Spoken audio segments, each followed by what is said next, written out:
Thank you all for joining in. And today we'll be continuing with the second part of the 2 Corinthians 11. Before that, just as a reminder or a recap, and those who couldn't join before, you can watch the first part of the video in the YouTube. But as a recap, I would just want to put one slide.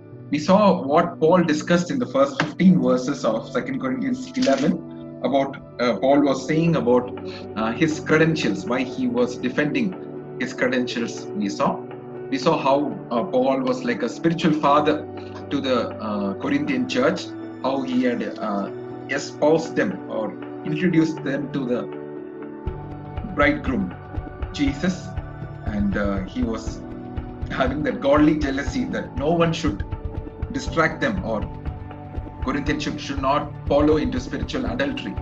So that was his concern, that he wanted to present the bride as a pure and spotless to the bridegroom.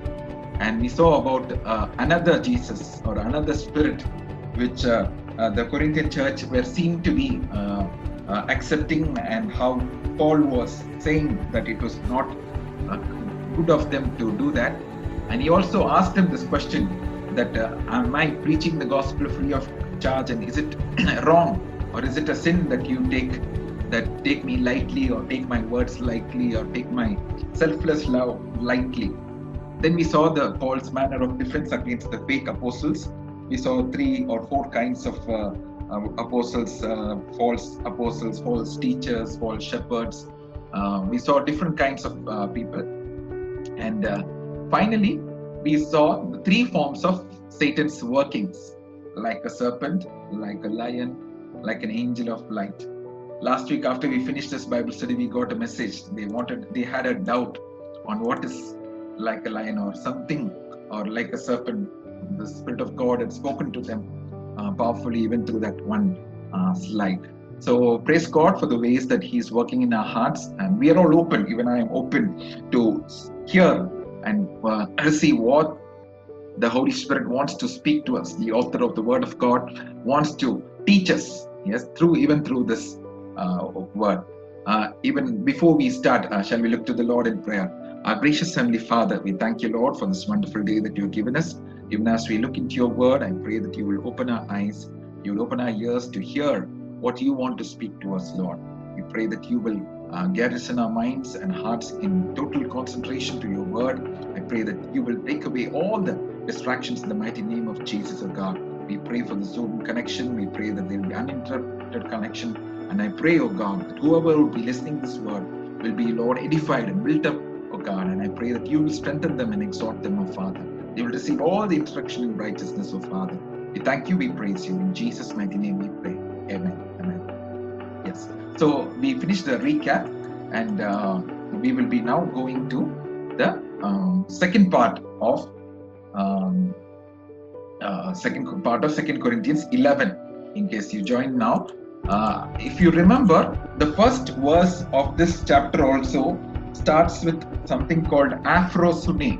That's what I had told last week, if you remember. And that's the same word which we see in 16th verse also. Okay. What does the 16th verse say? It says, I say again, let no man think me a fool. If otherwise, yet as a fool receive me, that I may boast myself a little. Okay. So what is Paul now trying to establish? Yeah. We saw how he defended his credentials in the first part. What is Paul? He's saying, I am doing this not as a commandment from God, but not after the Lord, but as it were foolishly in this confidence of boasting. So what is actually Paul saying? Some kind of a contradiction words, because we have read in other chapters, what I received from the Lord, that I delivered to you. But here he's saying, I'm speaking not as a command from the Lord, but as a fool. Why was Paul speaking to them like that? Okay, so in their human wisdom, the Corinthian church were gladly tolerating fools. Okay, if someone brought them into bondage, they took advantage of him, trapped them, he looked down on them, slapped them on the face, they tolerated it. And Paul was so, like a parent getting angry at their foolishness of their child. Yeah, Paul was telling them, he was sarcastically telling them that you are even willing to tolerate them, but you are not listening to the true gospel or the true servants of God. Yeah, he hesitated to promote himself, but because the Corinthians had brought themselves down the standard, like Paul says, I have become a Jew to a Jew, I have become I become all things to all men so that I may save some. It was almost like he was bringing down himself to a fool so that he could reach that wavelength of the Corinthian church they had brought themselves to. Okay, so that is what is the background for this verses this passage that we are reading from 16 to 21. Yeah, so what is the carnal way of reasoning that Paul was saying? Paul was going to compare his external qualification with those of those fake apostles. So we saw in the last Bible study about Paul was reprimanding, in words 13 and 14. He says that those deceitful workers, those fake apostles. Okay, so he is going to compare. What is the comparison we will see from a human point of view?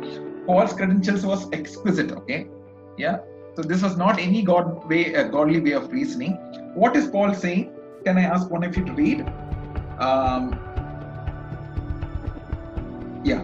11 words 22. 2 Corinthians 11:22. Are they Hebrews? So am I. Are they Israelites? So am I. Are they the seed of Abraham? So am I. Yeah, so 3 comparisons he's bringing. Okay, are they these fake apostles? Are they Hebrews? Yeah, it is like a point. They said, yeah, they are Hebrews, and Paul again says, yeah, so am I. Okay, are they Israelites? And so am I. And third, are they the seed of Abraham? We don't know whether they were really the spiritual seed of Abraham, but DNA wise or externally they were the seed of Abraham. Okay, so are they the seed of Abraham? Though not really. Yet, even if they got a point, and Paul says, so am I. Okay, so Paul is comparing, and it's going on like that. Okay, the Corinthians' preoccupation with the external qualification had forced Paul to this comparison. So the Corinthian church had come to a way where they were in a way of carnal way of reasoning, not according to the Spirit, not according to the Word of God. And Paul is so surprised that the Corinthians had patience, to listen to those who did not know the truth, but they were not listening to Paul's words. Okay, they put up with the fools, but not with true apostles. And Paul was asking for the same courtesy that they would show a fool. Okay, so sometimes even in our if you see practically, how does this apply to us in our Corinthians had received the message of love toward their fellow men, which is a hallmark of Christian faith. However, they were failing to demonstrate that same love in their dealings with fellow Christians. How often, sometimes we are good to our walk in love towards sinners while walking in strife with fellow believers. Yes, how often sometimes we see that, it's not among us, I'm just telling it as a general, sometimes we like to show our best in front of others, but sometimes with our own true brothers or those Christian brothers, we will be walking in strife. That irony is still existing today, and that's what Paul is reprimanding this Corinthian church. How can you be so joyful and so receptive to those fake apostles and not receive the true Word of God? Yes, and this should not be. So we need to ask God first. We need to love the Lord our God with all our heart, all our mind, all our soul, and everything, and love our neighbor ourselves, especially in some places in the New Testament, especially those brothers, especially those of the same faith. Yes, you need to take heed that they are provided for, that they are cared for, that they are shown the love of God for Christ's love constraineth us. So one of the things that we learn in this first 5 verses is that it's not only that we receive the message of love, but we also show that to our fellow brothers. Okay, so what is Paul sarcastically telling? He was telling that this Corinthian church were willing to suffer. If they were brought into bondage, if they were devoured, if people slapped them on their face, they were willing to devour. And Paul is admitting, to my shame, I admit that we were too weak for that. Paul is saying that I was not weak. I was not. He's sarcastically telling, oh, I couldn't do that to you all people. To smite you on your face.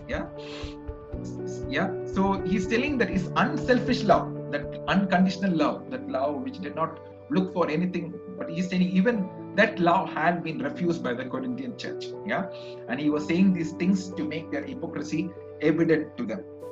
So what is it that we are learning from this is that once we are received the true gospel of God, we need to ask God to continue to remain in that grace, not drift away by any worldly pleasures or worldly temptations or desires which try to lure us off or pull away. They may be in like the wolf in the sheep's clothing. They'll be outside looking like sheep, but we need to take heed. Whom are we listening to? Yeah, are we turned deaf ears to the true gospel, and are we allowing the fake apostles, the fake teachers, yes, the false teachers of the word to influence our lives? Yes, yeah. As we read, as you receive Christ, so walking in Him. Yeah, it's not only that we receive Christ one time and our job is over, but that's the beginning, yes, of Christian life. But Christian life is a walk of faith, and sometimes it is not very attractive. Jesus said, yeah, if you want to follow me, it may be the narrow way. It may be the way which people may not always take. Yeah, broad is the way that leads to destruction, but narrow is the way that leads to eternal life. Yeah. So our Christian walk, our life, God has called us to walk a life which is sometimes different from the worldly terms, which is sometimes, yeah, not according to our whims and fancies. Yeah, sometimes the truth of the word of God will mend us, or sometimes it will be like a sharpener sharpening the pencil. No, each time it sharpens, it is the pencil lead is becoming sharper. Yeah, but the pain is there. Yeah, when you sharpen, the blade goes through those uneven portions to make it polished. Yeah, in the same way, when we are every day, yes, meditating upon the word of God, the word of God will be like a double-edged sword. Yeah, we need to be open to the correction of the word of God and also to the servants of the word of God. Yeah, do not let any foolish or fake apostles or deceitful workers lead us away or lure us away into a easy, cozy, yeah, bed of roses walk with God. Yeah. So Paul is saying, so we saw three comparisons, okay, in verse 22. Are they Hebrews? Are they Israelites? Are they Abraham? So am I. And the fourth question, are they ministers of Christ? And he says, I am more. Okay? And in the bracket it says, I speak as a fool. Okay.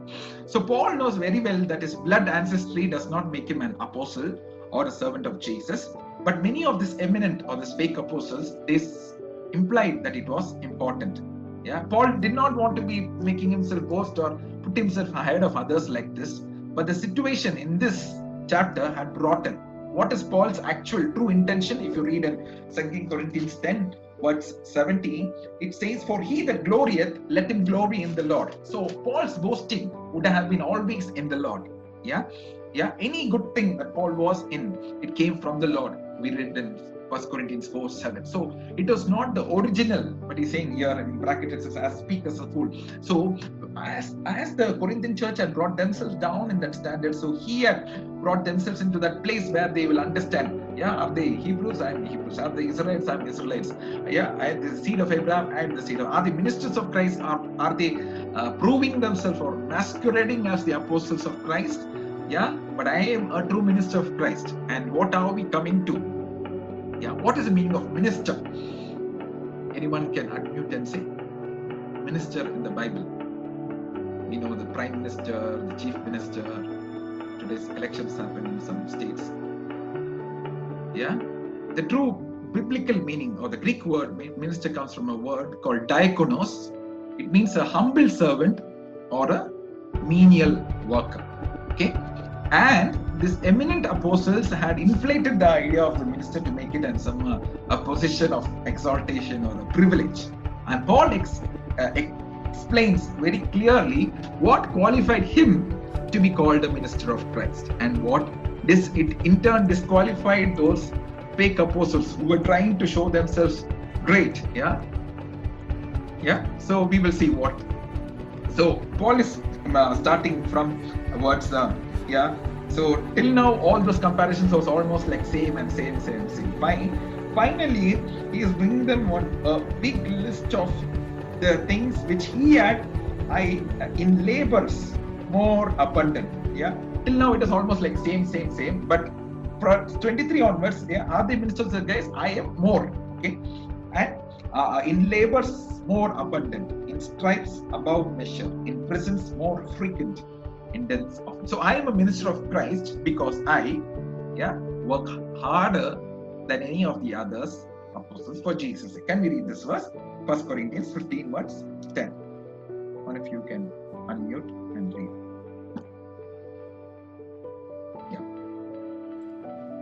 But by the grace of God I am what I am, and His grace which was bestowed upon me was not in vain. But I labored more abundantly than they all, yet not I, but the grace of God which was with me. Amen. Yes, what a powerful verse, a powerful explanation that God is, Paul is saying, inspired by the Holy Spirit, says, but by the grace of God, I am what I am. Yes, His grace which was bestowed upon me was not in vain, but I labored more abundantly than they all, yet not I, but the grace of God which was with me. Yeah, it was like a sandwich between grace. Okay, grace, he started with grace, and in the between some work, he labored more abundantly. He was not lazy. Yeah, the grace of God does not make us lazy, but it makes us work harder towards what the purpose of God has called us in our lives. Yes, I labored more abundantly. Yes, he worked harder than any other apostles. Yeah, that's a great exclamation from Apostle Paul. Yeah, he was beaten many times for Jesus' sake. Can we read this verse in Old Testament? When they gave stripes, they could give a maximum number of 39. Okay, and that was a law of the Jewish law. Deuteronomy chapter 25, verse 3.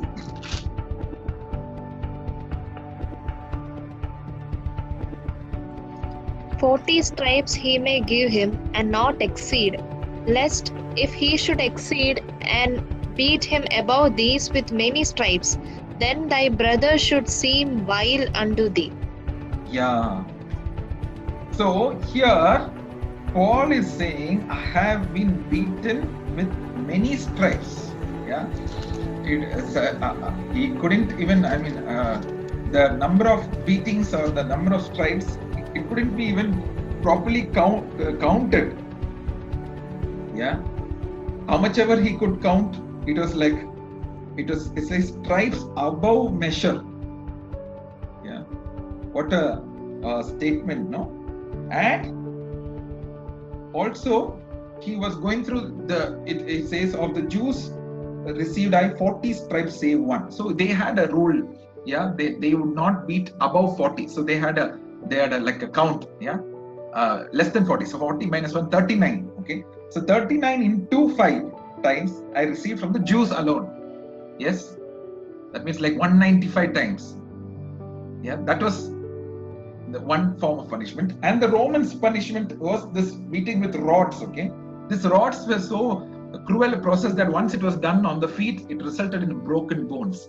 So you can imagine Paul walking around with this stripes on his back and this broken bones. I think in this Good Friday and Easter, you would have seen this Passion of Christ or the movie or the place where Jesus is being striped, means the flesh comes out, the blood comes out. And I believe that Paul survived. It is only because he was called to, his time had not yet come to finish. Okay, he spent a lot of time in prison for Jesus' sake. We all know the story of Paul and Silas in the prison. That's one of the examples. Acts, the book of Acts records some of these sufferings of Paul. It is just almost like scratching the surface. Yeah, but what Paul is mentioning here is more than that. Yeah, it was that Paul was prisoned there. Their feet was just tied to the stocks, and yet they praised, and how God brought the earthquake to that jail, and the jailer was transformed. He was baptized, his whole family. Okay, so Paul wrote a lot of letters also. Yeah, Philippian church, to many churches he wrote from the prison. Okay, so these are the qualifications. Now he's saying, till now those eminent apostles may almost look like similar, but when he's saying all this, worked harder and beaten no one could even, stand a match against what Paul was glorifying in. Yeah, being close to death many times for Jesus' sake. We have read this chapter before also about how Paul was in Derbe and how he was stoned to death. They dragged him out of the city thinking he was dead, and the believers came together. I assume that they prayed. Yeah, he rose up. Yeah, and he walked back to the city and still preached the gospel. Yes, still many turned to the Lord, many received the Lord. Yes, imagine, yes, the sufferings which Paul went through. Yeah, we may not be called to that life of Paul, but each of us have our own walk with Christ. Yeah, we have our own daily choices where we can take our life which we can live for Christ. Yeah, these days so many WhatsApp forwards also come. How people are still being beaten. Yes, today only I just saw how a person is tied to a tree and is being beaten. Blood is coming. Yeah, so many horrendous pictures. So ask God, Lord, what is that you are calling me to live for? Yeah, sometimes preaching Christ, living for Christ may not be the easier option to take, but God will give us the grace. Yeah, Paul said, but by the grace of God. Yes, in everything he knew, it was only the grace of God. Yeah, so I am a minister of Christ because I have traveled many miles, enduring many hardships for Jesus' sake. Yeah, those days we didn't have flights and personal air jets and all. Yeah, it was mainly by ship and horses and walking and donkeys and so many hardships. Yes, it was a lot of physical labor, and yeah, even if you go in flight, you will have jet lag. But I don't know what lags he had, ship lag or the sea sickness or motion sickness. I don't know whatever sicknesses, but I believe he endured many hardships for Jesus, and having endured many perils and many discomfort for Jesus' sake. Yeah, so can you imagine the list of that is why we took the second part of Corinthians 11 as a second as a Bible study in itself. Even going by each sentences, there are a lot of meaning, and it's not just like a shopping list we tuck, no, but going through that perils, many discomforts for Jesus' sake. That's a great thing that we need to see. I'm just going to pause the recording and just show you a small YouTube clip. Yeah, so we saw how Paul, this may be just a movie they were acting, but you can imagine what Paul went through. Yeah, he endured many perils and many discomforts for Jesus' sake. I don't think anyone in the history of this world has gone through that. I believe that is why he calls always, he is carrying the treasures in the jars of clay. He was remembering that it was the presence of God, the grace of God that led him through all these perils. What are the perils he's mentioning here? Perils, in other words, is dangers. In some versions, it's said as dangers. Yeah. So what are the perils? Perils of waters. Yeah. We know how he went through the shipwreck. Yeah, that is one of this. But he had a lot of other journeys that he made through the ships, and how great dangers, yeah, to the rivers and the seas he traveled. The perils of robbers. If you know the parables of the Good Samaritan, Jesus had illustrated in Luke 10 how they stripped that person of his whatever he had. Yeah, they robbed the isolated travelers in the middle of nowhere. And the perils in the city. Yeah, many hostile mobs. If you read all those references, I was reading through Acts 6, 13, 14, 16, everything, where people were constantly plotting to attack him, either to arrest him or to beat him or to scourge him or to stone him. So many different kinds of perils he went through. Yeah. Continuing, perils in the wilderness, spent many dangerous days, nights in the wilderness. Perils in the sea. Yes, perils among false brethren. Yeah, so some people were trying to betray him. Yeah, some people acted as friends, but they betrayed him. So the perils of Paul's life, what we can learn is, were really plenty enough to kill any man, but nothing and no one could kill him until God finished his purpose for Paul on this earth.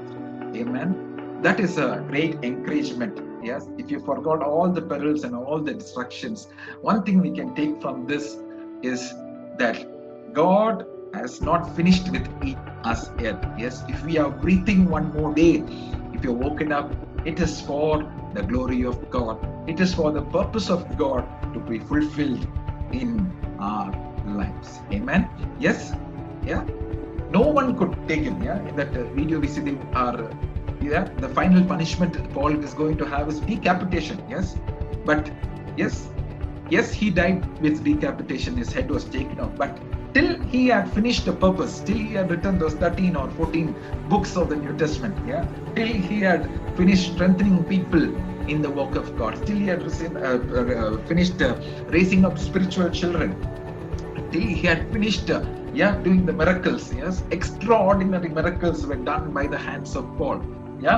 His time on earth was not over. Amen. That's what I want to encourage each one of you, that all of our days are written in the book of God, and we need to ask Lord, what is your purpose for me in this day? Help me to walk in that fulfillment, in that alignment with the purpose of God. Yes, each of us are called with a purpose that which He alone, the Creator God who created us, knows. Yes, and He will, yes, the word of God says, faithful is He that called us, and He also will fulfill it. Yes, looking at Paul's all this, in weariness, in painfulness, so many kinds of things, yes, yet he could experience the grace of God. That is why Paul says in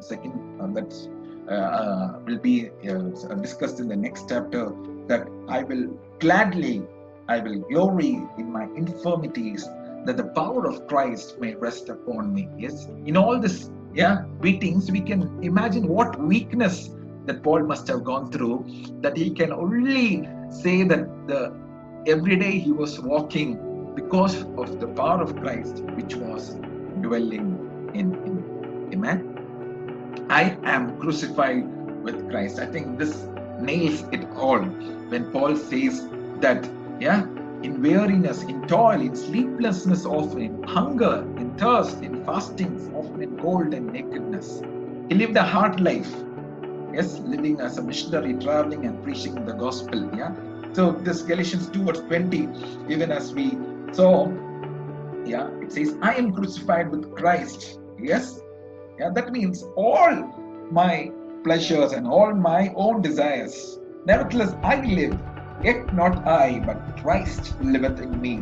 And the life which I now live in the flesh, I live by the faith of the Son of God, who loved me and gave himself for me. Yes, when we see how Jesus gave himself for us, yes, his love that he showed, Paul is saying, in response to that, I can only do one thing, die to myself and live for God, live with the faith of God. Every day I live by the faith of the Son of God. Amen. We are all called as believers, and the primary occupation of us is that we walk by faith, we live by faith. Yes, Romans 5:3, it says, and not so, but we glory in tribulation, also knowing that tribulation worketh patience, and patience, yes, is working endurance or experience, and experience hope. Yes, and this hope maketh not ashamed. Yes, so we glory in these tribulations. Amen. And all this list that we read is very interesting. I had referred to when we were discussing 2 Corinthians 4, verse 17 and 18. Paul says, for our light affliction, which is but for a moment, worketh for us a far more exceeding and eternal weight of glory. Yes, this life of Paul is calling it as a light affliction. Yes, while we look not at the things which are seen, but at the things which are not seen. For the things which are seen are temporal, the things which are not seen are eternal. Yes, today we have to take the decision. Paul was having a focus on the things which are not seen, are the things which are eternal. That is what drove him, yes, to go through all the sufferings. Yet he is encouraging the Philippian church, rejoice in the Lord. And again, I say, rejoice. Amen. He said in Philippians 4:12, I know how to be content. I know how to be in hunger. Yes. In all states, I know Yes, I can do all things through Christ who strengthens me. Amen. Yes, that should be our attitude in our Christian walk with the Lord. That yes, whatever things that we go through, yes, we are called. Yes, it is only for a moment. Amen. Yeah, we may think, oh, this is 30 years or 40 years or 70 years, it's a big. But when you compare to thousands and thousands of years, 70 is a small digit. Yes, a small duration. But that is what, in comparison with that eternity. So Paul's eyes was always on the eternal things. Yes, yeah.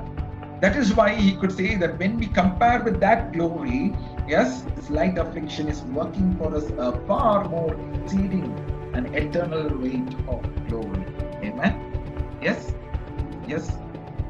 Going forward. So what should be our attitude toward trial? Yeah. Yes, we read about the trials, the tribulations that Paul went through. Yeah. If we go through this, we will be thinking, oh, did I make a mistake? Yeah, in following Christ. No. That should not be our attitude. Our attitude should be is what is written in John chapter 15, verse 18 to 21. A servant is not superior to his master. Yes, Jesus told his disciples. Can we read? One of you can read John chapter 15, 18 to 21.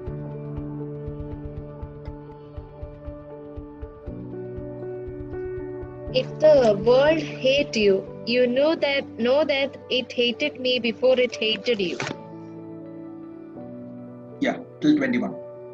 If you were of the world would love his own. But because you are not of the world, but I have chosen you out of the world, therefore the world hateth you. Remember the word that I said unto you, the servant is not greater than his Lord.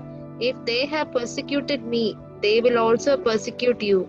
If they have kept my saying, they will keep yours also. But all these things will they do unto you for my name's sake, because they know not him that sent me. Yes. So what is Jesus saying here? That, yeah, if the world hate you, you know that it hated me before. Yes? Yeah. When I read this, I've written in my Bible, fruit-bearing trees will get stoned. Yeah. Do you know that? We are in the season of mangoes and jackfruits. Yeah. Fruit-bearing trees will get stoned. Yes. Yeah. So don't go looking for stones. Just keep on producing fruits. Yes. A servant is not superior to his master. If you were of the world would love you. But you are not of the world, but I have chosen you out of the world. Therefore, the world hates you. So, if we are thinking that the world hates us, or the Christian fanatics, or they are too high for God, yes, don't be astonished, or don't be surprised, or don't get mad at them. Yeah, Jesus is saying that's an automatic expression of the enemy. Yes. Yeah, the servant is not greater than his Lord. If they persecuted me, yeah, they will also persecute you. Amen. But Jesus is saying, if they have kept my saying, they will also keep yours. Don't be afraid. Yeah, he's not really telling the negative, but he's saying in the positive also. Yeah, but he's saying that do not be surprised of things that are going to happen. Yeah, we need to ask God, Lord, what is that cross that you called me to bear? What is that way of separation that you have called me to walk in? What is that denial that I may have to go through? What is that rejection that people may look down upon, or for my faith in Christ? Yes, 1 Peter 4:12, it says, because these are your common communion in inheritance. So what are these things which we are called to inherit? Can we read 1 Peter 4:12?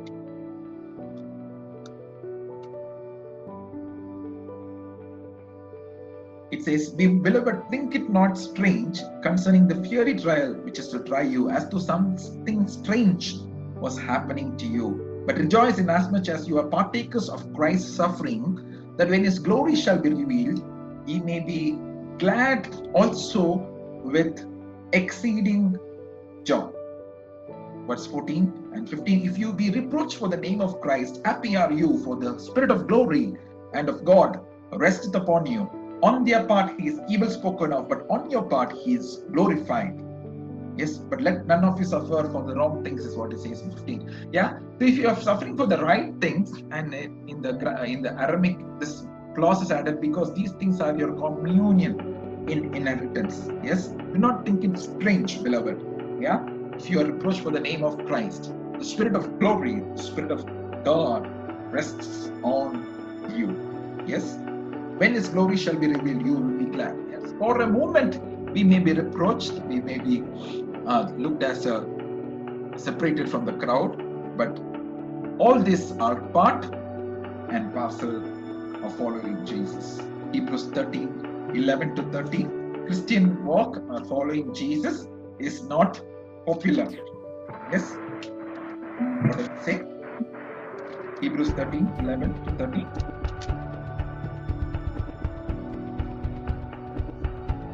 For the bodies of those beasts whose blood is brought into the sanctuary by the high priest for sin are burned without the camp.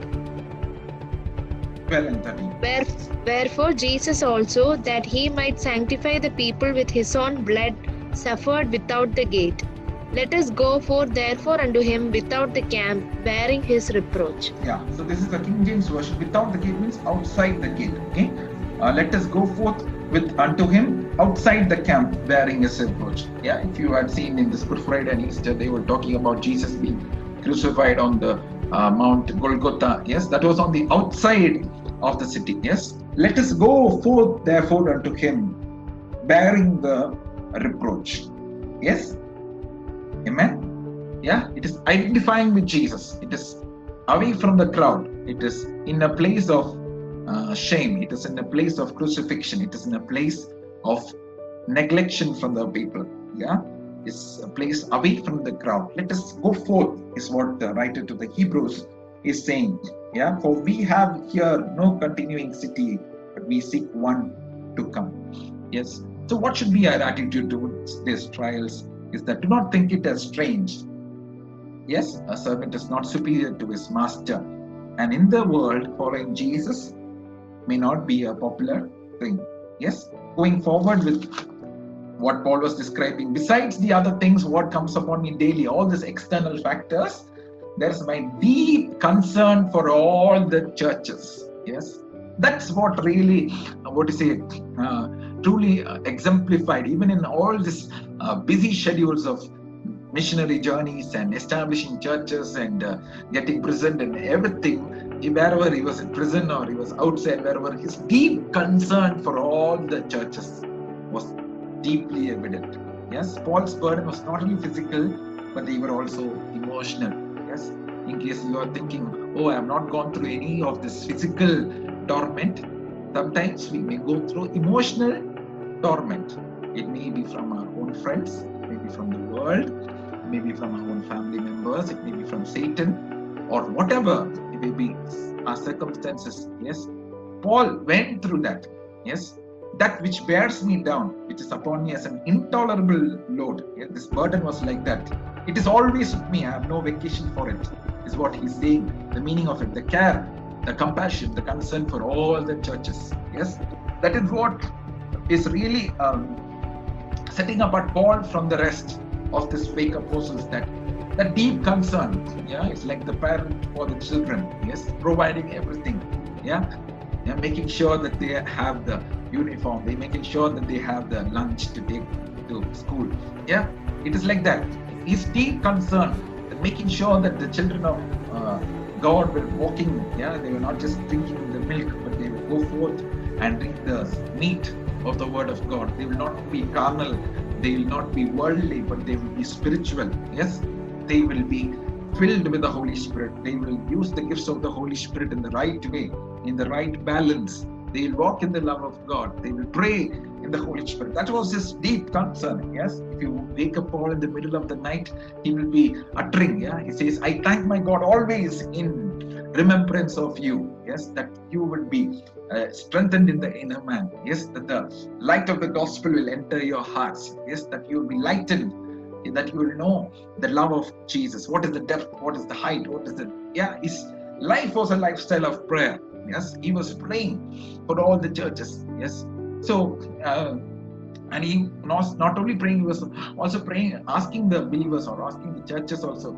pray that the word of God will have a free course. Pray that we will be delivered from unreasonable men.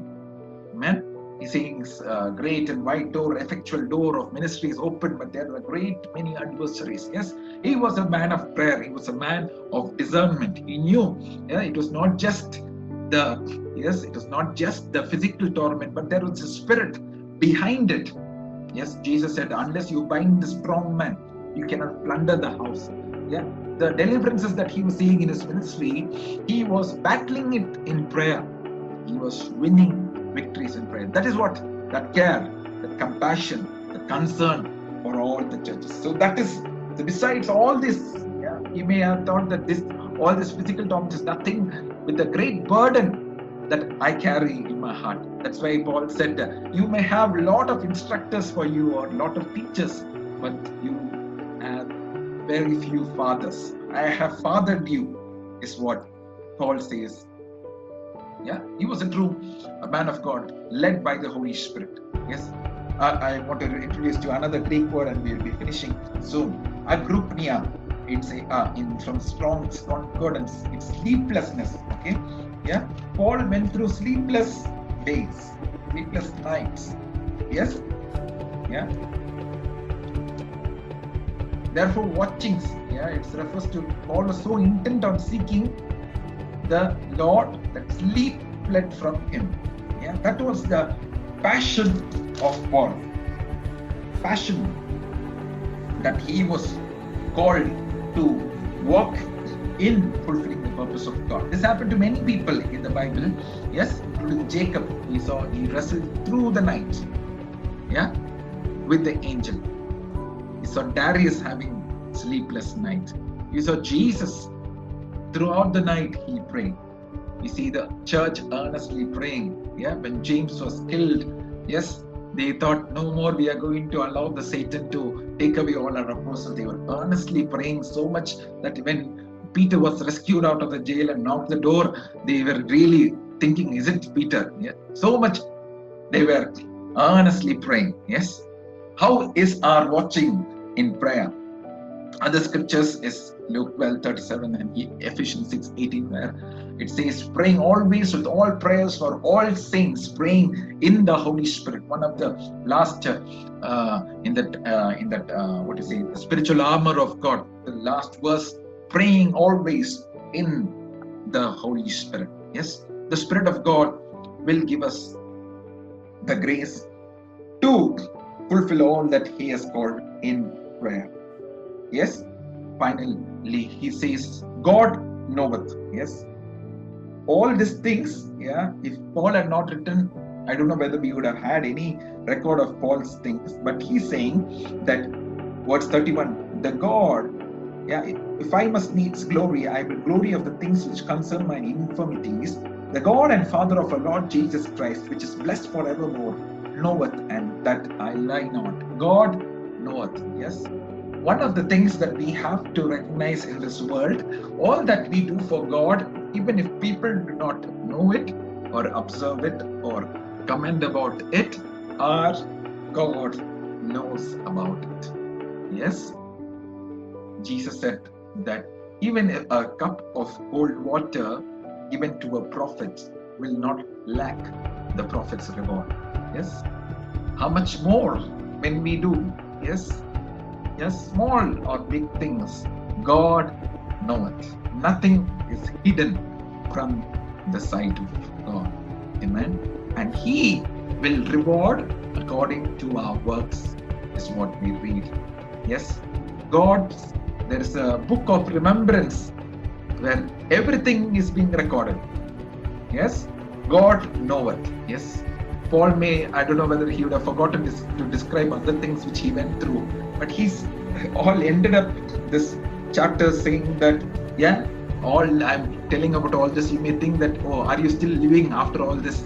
You may still suspect, am I lying? Yes, but he said, yeah, you may think whatever you think, let it be, but I am testimony, or I am the witness of the grace of God, of the power of God in my life. God knoweth. Yes, that should be our attitude. Is people forget us. People one day will say this thing, next day, one day they will cry out, Hosanna, Hosanna. Next weekend they will cry out, crucify, crucify. The same crowd, yes, can change, yes. But God knows our hearts, and He will reward us at the right time. Paul lived with an eternal perspective, not a worldly perspective. Yes. What does God know? He knows all our sufferings. He knows all the facts. Yes. That was the secret of His deepest boasting, that in everything, He said, but thanks be to God who lead us in triumph. Yes. Making through us, yes, the display, the aroma of Jesus Christ is being, yes, shed through us. Amen. Finally, he's ending up with the story. Can you imagine?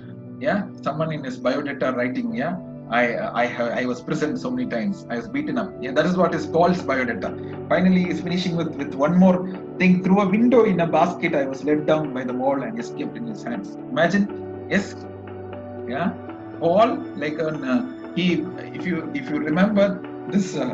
This is a very interesting thing. I was very astounded. Yes. Do you remember how Saul, where was Saul touched by God? The contrast between Saul of Tarsus and Paul the apostles. He was traveling to Damascus, full of the power and authority, yes, to destroy God's people. And one touch from God, he fell to the ground, and that touch transformed him forever. Yes. God called him, you will be a light for the Gentiles. He told Ananias, I will show him how much he must suffer for my sake. Saul of Tarsus was transformed the Paul the apostle. Yes, he was a little man. But God knew. Yes. Is there anything more descriptive of weakness than being let down in a basket over a wall? Yes. Could we think of anything more likely to rob a man of any sense of dignity than that? Yes, it's almost like some baby or like Moses. They were put in a basket in the Nile River. Like that, Paul is put in a basket and is lowered in that through the wall. Imagine the way that he escapes from Damascus. Yes, God can change souls into Paul, and it is very much needed even in these days that many souls who are persecuting the church of God will be transformed to Paul. Yes, and when God touches, amen. The same Paul who was persecuting the church of God, yes, he went through those persecutions, and more than he persecuted, he was going through. But in all that, he could see the grace of God leading him through. So I want to bring this chapter 11 to an end. What did we learn? Paul defended his credentials. We saw how he's a spiritual father, how he had a godly jealousy, yes, not a worldly jealousy. He was debating about how the different Jesus, the different spirit. We saw about different kinds of beatings and stripes and perils. And we saw what it means to be a minister of Christ, not just taking a position, oh, I'm a minister, I'm called to be in this place. No. He knew, he showed what it was to be the diakonos, yes. And agropnia, we saw, yes, the watchings, that deep burden here and watching in prayer, fervently laboring for the church of God in Christ. Amen. Yes. So this finishes our study of 2 Corinthians 11.